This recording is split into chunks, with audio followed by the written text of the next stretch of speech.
My name is Jamie Gadson, and I am a domestic violence survivor.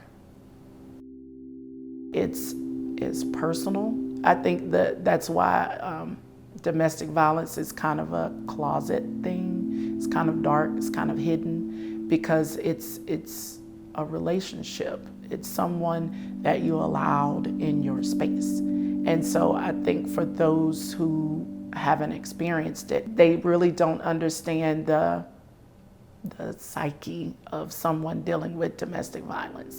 You know, we'd had arguments where we had to call out the police because he was just, threatening and yelling in the middle of the night, all kind of things like that. So I had started using coloring books to try to calm myself because I was having issues with anxiety. And I was like, okay, I'm just gonna sit down here and color the evening away. Everybody's in their place, everybody's good. And I was just down there coloring, and he came downstairs, and I was like, okay, he's gonna wanna argue. And I was like, okay, I'm not arguing.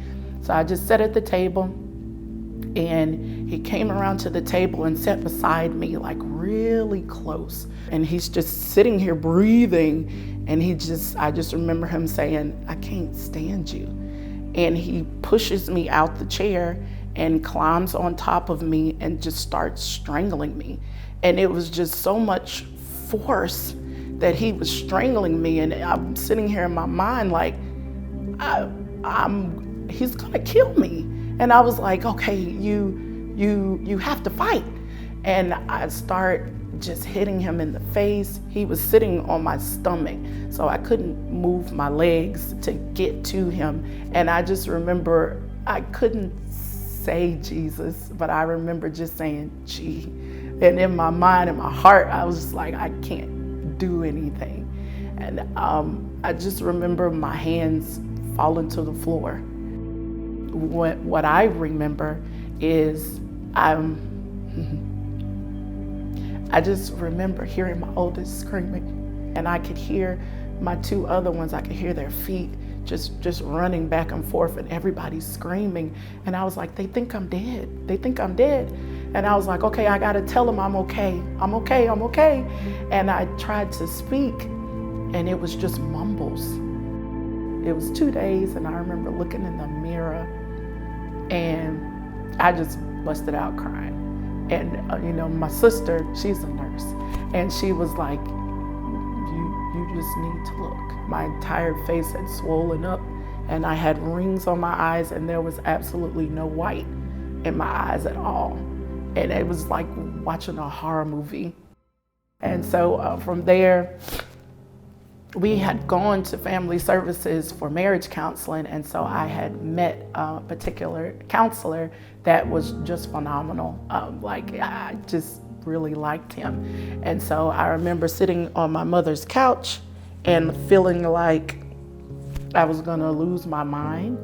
And I was like, I need to go talk to Bob.